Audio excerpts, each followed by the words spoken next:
So, why does everybody want to talk about Tulsi Gabbard?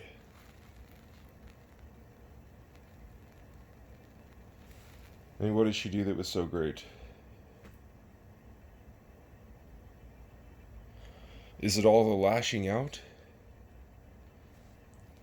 No, I mean it's about the lashing out. It's about that people think Tulsi Gabbard would be a fighter, which is what some people want. They're like, I don't want anybody up there who's not a fighter.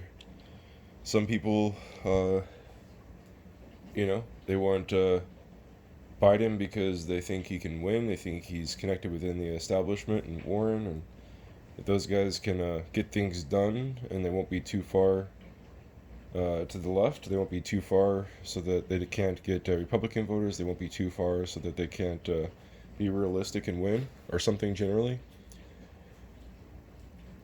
And some people don't want to go for Bernie, they want to go for Yang because Bernie isn't far enough to the left. Bernie isn't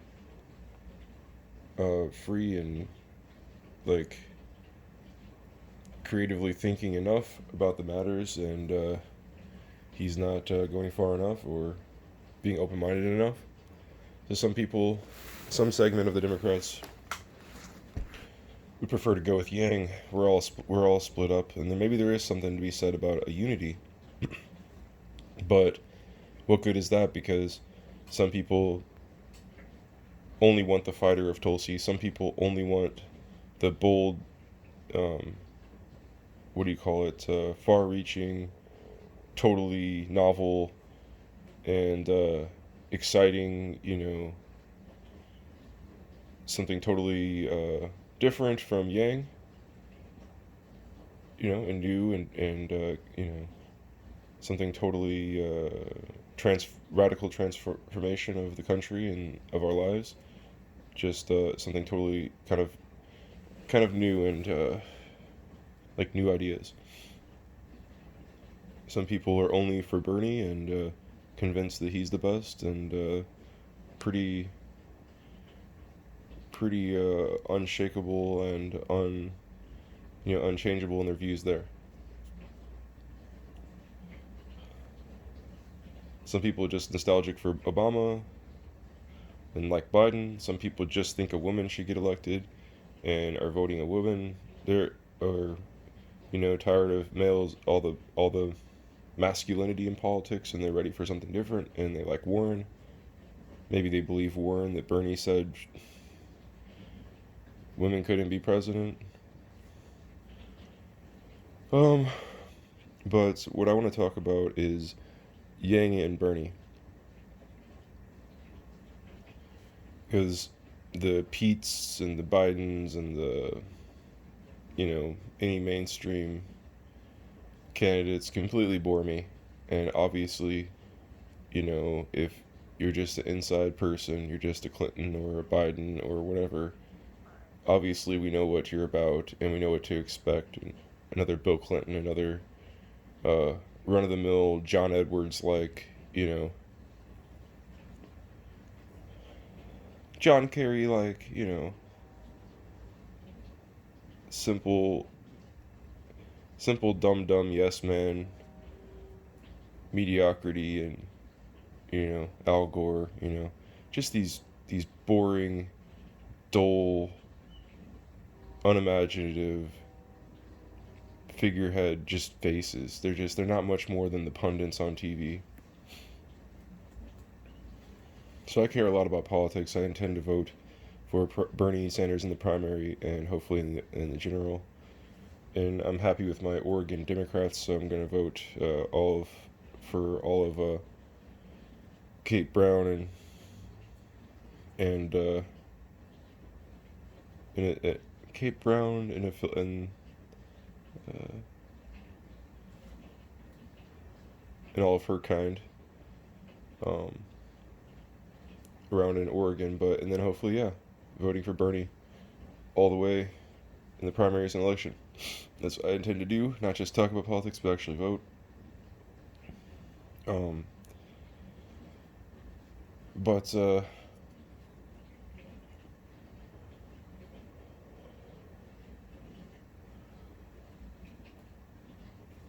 yeah, I believe in Bernie. I believe he is the best. That he's focused and earnest about wanting to get a lot of good things done to help a lot of people. I think that he cares more about those policies and possibilities of doing things, and I think he cares more about that than he does about his own glory or fame or about winning and yada yada. So yeah, I'm happy to support him. The Main Street candidates, I don't think they really even need to be spoken about. I already said that they're like what they're like. You know, they're just regular Democrats to be expected. They're going to do what.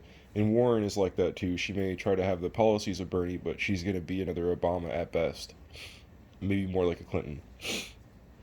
And so I don't have anything to say about Warren. I don't have anything to say about Biden beyond that.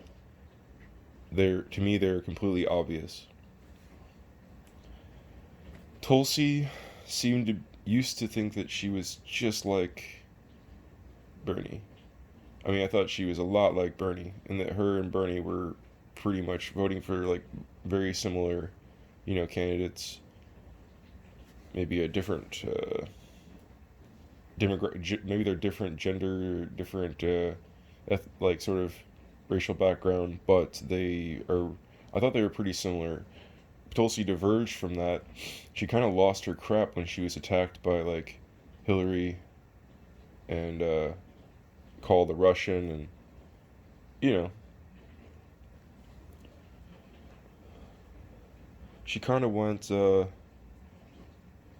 lot more renegade and a lot more she like unleashed herself after that and like cut the she stopped with the formalities and stopped with the niceties, and she just kind of like went all out after that.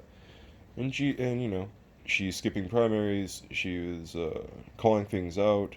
She's defending herself, and she's even suing Hillary now for defamation. Tulsi Gabbard has a lot of admirable qualities, and she doesn't deserve the slander that she's been getting, and horrible, just unbased, unfounded allegations against her. That's for sure. Um, I don't. I don't think there's anything about what Tulsi's saying though that's particularly exciting. I think that her move recently to say that she's for legalizing all drugs, or some of her policies, I mean, they're just not that really exciting for me. Like they're good policies. I mean, she has excellent policies. She's not a mainstream liberal like of the likes of Joe Biden and Warren. That already would make her 10 times better president. I would be I would be concerned, truthfully, about her war record, like some people were concerned about John McCain, and making sure that that wouldn't be something that would compromise her decision making and her mental faculties when she's trying to do her job. That's the one concern I have about her, and that she's a little bit young. She does have some experience, but that she's a little bit young. Of course, Bernie's a little bit old, but I don't find her policies that striking, interesting, well composed, and to be a cliche herd member here. It just looks like she's so low that she has such little chance of winning that why do I need to even consider her policies?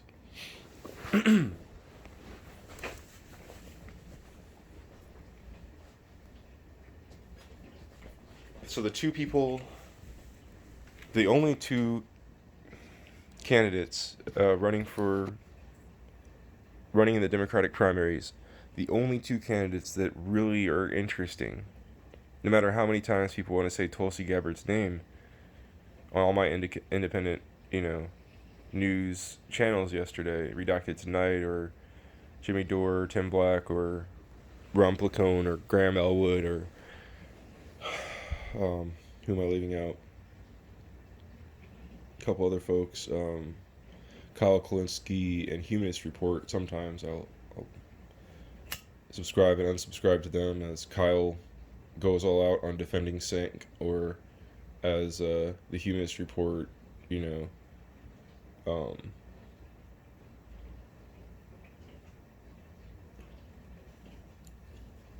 kind of the Humanist Report can kind of like be pompous, and although he's really sharp and witty, Mike Figueredo, he I don't know. He seems to be patronizing his audience a little bit sometimes, and selective in what he covers sometimes, to where he just harps on Trump, harps on certain aspects of the Democratic Party, but he almost has an agenda.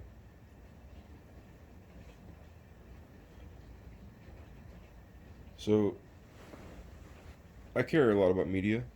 I think more about media than I do other things. I intend to vote, but I haven't given money this time to. I gave money last time to Bernie. This time I haven't given any money to any politicians, but I've given probably $50 in the last 4 months. I've given at least $50 to independent media folks like Ron Placone, Tim Black, Redacted Tonight, Jimmy Dore Show, mostly. And that's because media is very important. And like in this battle of information, in this battle of facts and perspectives, that is news and journalism, and that is sort of the market share of the division of ratings and of who tunes into, who tunes into what. Like, that's very important. Tim Black, for example, will get about maybe 10,000 views, but anybody on Fox News is going to immediately get 10 million. Something like that. Quite a disparity, you know. So, media is very important, and I've given a lot of money to it, and I give a lot of thought to it. I just want to say that, yeah, despite however many of those times those guys, they could say Tulsi Gabbard in my ears 10,000 times, I'm still not going to vote for her. I'm still not going to change and just suddenly be like, oh, I heard Tulsi Gabbard so much now. I just Tulsi Gabbard, oh, she's the buzz. No, sorry, I'm not led that way like that. I'm not moved by such thing. The only two candidates that are interesting in this race are Bernie Sanders and Andrew Yang. And the interestingness of Andrew Yang is going to propel him forward, because people are interested in $1,000 a month. It's simple and gimmicky and infomercial salesman is as cheap as it is. $1,000 a month is very persuasive and very intriguing. It seems to want to simplify things. I think libertarians would almost be in favor of it just because of how much it simplifies everything. We have all these different people with all these different needs, but hey, everybody needs money, so here's $1,000 a month, and you can take that from some of the people at the top, etc. Andrew Yang has changed his position and no longer is really for Medicare for all, except for in spirit, which is like saying, I wish you well, which means nothing. Good luck. It means, yeah, it's nice to have encouragement from people, but, what is it ultimately at the end of the day? It's just a little bit of just psyching yourself up, a little help to psych yourself up. So it goes. What does that mean? Be for something in spirit means just about as much. It means nothing. So, far from the Tulsi Gabbard supporter who wants somebody to fight, Andrew Yang is given up ahead of time.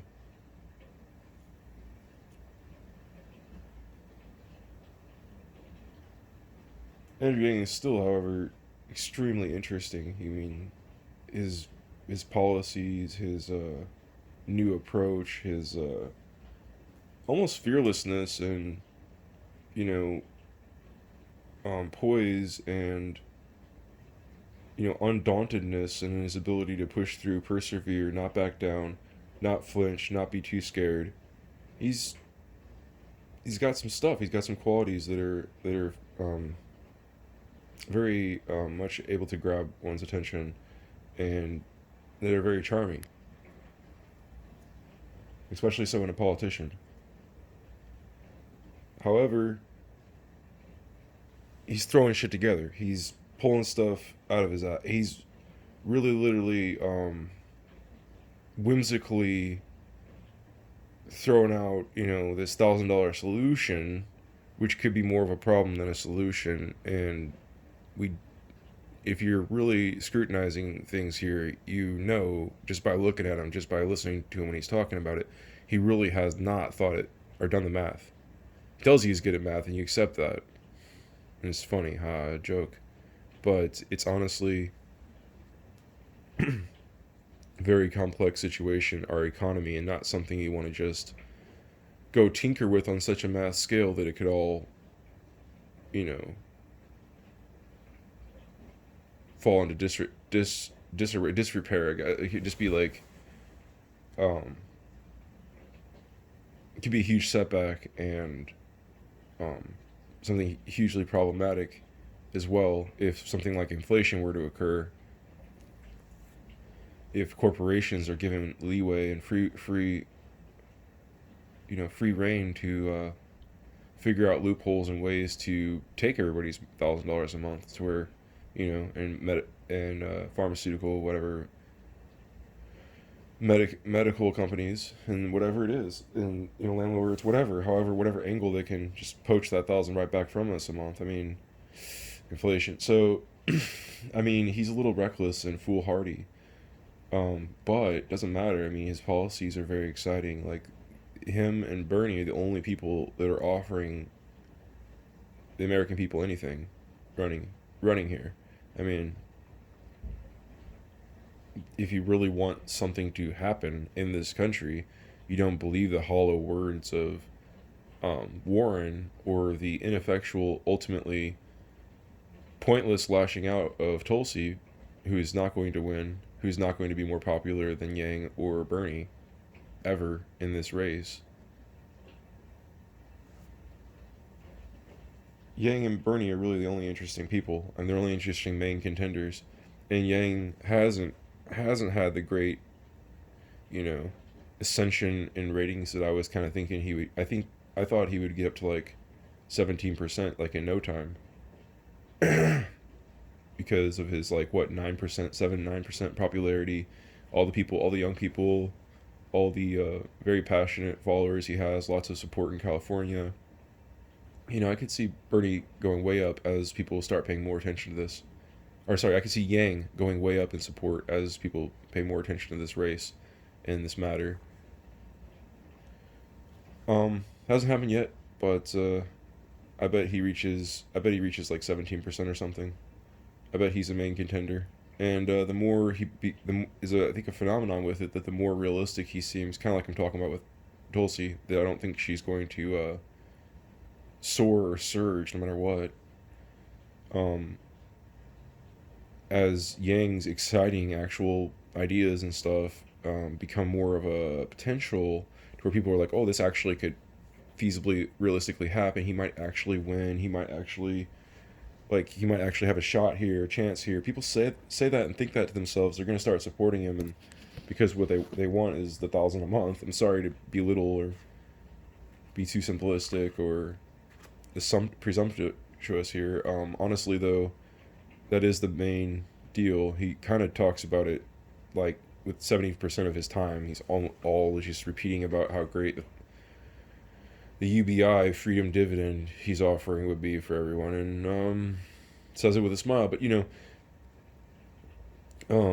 really, really, in my opinion, Bernie's the obvious choice. I mean, Bernie is offering a Green New Deal. He's offering all kinds of changes to corporate laws and trying to break up monopolies and tax the rich for real. Um, he wants to pay teachers well. He wants to give people Medicare for all and save them like 90% or something on their current kind of medical situation costs. He everything. He's for peace. He's for reducing the military budget, which is important. He's a great dude. He's really has well thought out plans, and points of attack for all these issues, and he's trying to get the highest law office in the land so he can actually deliver these grand ideas, this wonderful vision. It's not something he threw together like Yang. It's not a desperate hope and just here's $1,000 a month. Let's just try to make this our fix. To where, oh, if a bunch of fracking companies make more money, we'll be able to be better position to give everybody the $1,000 a month, so everybody be pro fracking now. Andrew Yang. Bernie's got a little bit better approach. He actually has a great Green New Deal that he's trying to get going. He doesn't just support it in freaking spirit. The only two really interesting candidates in this race, if you're really a liberal, if you're really a Democrat, if you're really a progressive, I don't care. I don't think any of the other people are who support Biden or who support Warren. You're a fickle, yourself very sexist individual who wants to vote based on someone's gender by saying that you have to vote for a woman because everybody else is voting for a man based on gender, and you're completely cuckoo. So, yeah. Would love a great female candidate. I would love a great female candidate like Elizabeth Warren was supposed to be before we were all disillusioned. Everything of the facade and mirage of the Democratic Party fell apart in 2016 with the great exposure of everything about them and the WikiLeaks, and then the great cover-up, which further cemented our understanding of how grossly corrupt and sold out and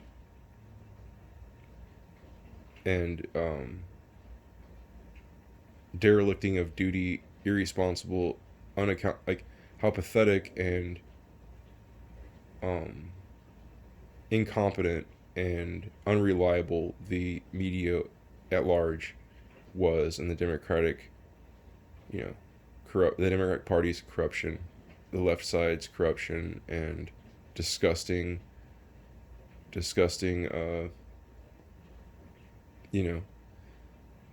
like, so the Republicans are overtly for, the pharmaceutical industry and the fracking and war and things, and the Democratic parties are covertly for it. So they are worse. They are obviously worse. They're tricking you, lying to you, deceiving you, taking money from, holding out their hands, taking money from the same interests that they pretend to be against.